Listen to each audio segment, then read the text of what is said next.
Hey, it's Pete from Abstract Ocean. Today we're installing a vinyl Lightbar decal for the refreshed Model Y Juniper. We already do this for the Cybertruck, so we're pretty familiar with the design process now, but if we look at it over here on the car, we have the SpaceX design here at the moment. A couple of things to note.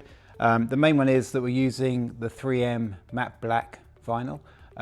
This is a full light block, so obviously we have the studio lights on at the moment, but if it's pitch black, there's no light bleed at all, so it really does make whatever you got cut out sort of pop. If you do opt for a custom vinyl color, and we have it, then just bear in mind that certainly during the daytime or in conditions like this, you won't really see any light bleed, but you will at night. So that's why we recommend matte black. And then we do wrap the edges as well here, so there's no kind of, you can't see the light bar sort of sneaking out from those ends as well. In terms of installation, it's quite a bit easier than the Cybertruck because you have to tuck a lot on that. The light bar on the Cybertruck is like a full coverage, whereas this one's kind of contained with a black gloss boundary, so it's much easier to do. So it's just essentially peel and stick. If I show you the designs real quick, so we have, of course, the classic Tesla, SpaceX. This has been really quite popular for Cybertruck. Model Y, of course, Performance, and your text and font. So this is by far the most popular option, I guess. On the website or on the web page, you'll see there's a section for your comments and whatever else. So if you do decide to do your custom design, what we need from you is what design you want. If you're using a font, try and find it online, send us the link to that. We'll probably have it, but if we don't, then that's just an easy way of getting it. If it's a logo, as long as it's a relatively straightforward logo, you know, not too intricate in terms of weeding it out, then we can certainly do that as well. Just let us know, link us to it, whatever. You know, we're trying to minimize our design work because every one of these is essentially custom made. So if you have a PNG or an SVG file, that's what we need. Anyway, with that said, in terms of what's included, you get, I think we're probably going to include 2 of these. So you get the opportunity for a do-over. They'll both be the same, of course. And then a squeegee with the application. And then in terms of prep, all you need to do is just clean the area with some isopropyl alcohol, which we're going to do now. Okay, here we are at the front of the Juniper. This is the one we're going to apply.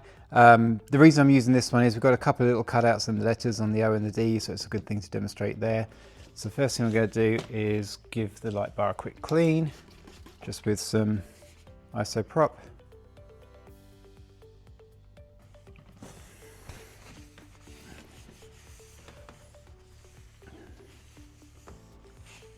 Now I'm doing this installation with the light off just because it kind of strobes a lot on the cameras because it's LED, but when you do this it probably helps to have the light on just so you can make sure that you're lining up really well. But there's a couple of key alignment points on here I'm going to show you real quick before we start. So at the end here you'll see this little kink, just make sure I'm getting that on camera. So this is the, this here where it sort of starts to turn upwards is the corner marker for this because we want to wrap around the side as well to stop that light from bleeding out. So that's our starting point. So we're going to start up here and then we're going to work our way down. Real easy. Recommend, as always, installing vinyl when the temperature is kind of normal, right? So we're inside, it's too cold outside, but anything sort of around 70 Fahrenheit, 21 Celsius, plus or minus, you should be totally okay. All right. Okay, so the first thing we're going to do is just peel this back, about 5-6 inches. And as I mentioned, I'm going to line it up on this corner, then I'm going to talk about the rest of the alignment points. So we want it right about there, just sort of anchor that there. And then running down here, this top edge is hidden essentially by the front when the lid's down.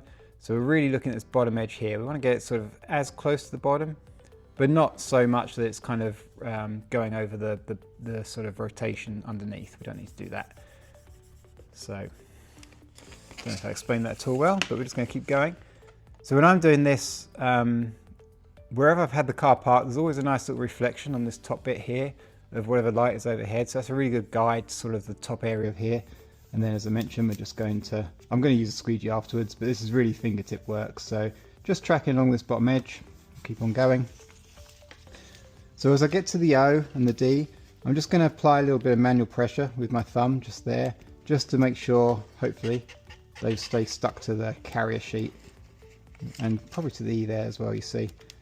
just so you don't accidentally lose a bit of the letter. There we go. And I'm going to put all that down. Perfect. Again, just fingertips for now. Keep on going.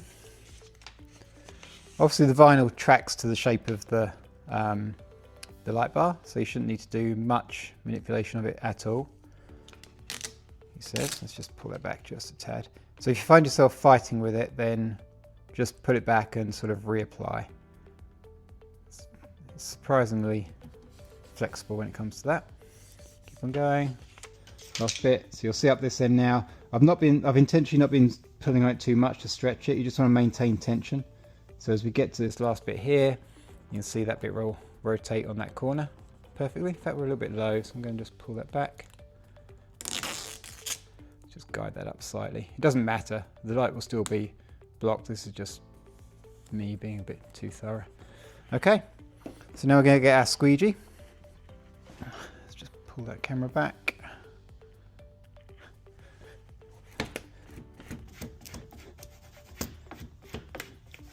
Squeegee all the air bubbles out.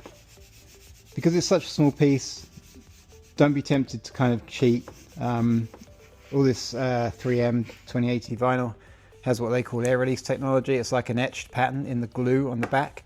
So you do need to squeegee every part of it to make sure you get all of the air bubbles out. Otherwise it will look great after you've installed it and then the sun will come out, or there'll be a temperature shift and you'll start to see bubbles and stuff. So just be really diligent doing this bit. It doesn't take long, there's not that much of it. And we're going to peel this back first and we'll come do the ends. So when you peel this back, slow and low like this, kind of at a 45. Pretty good. And then we'll just tuck these ends around, so using the non-furry bit of the squeegee. Just bring that around like that. Do the same up here.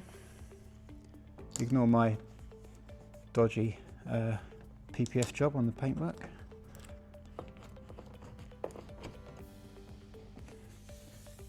And there you go. That's how it looks. I'm going to go turn on the lights real quick.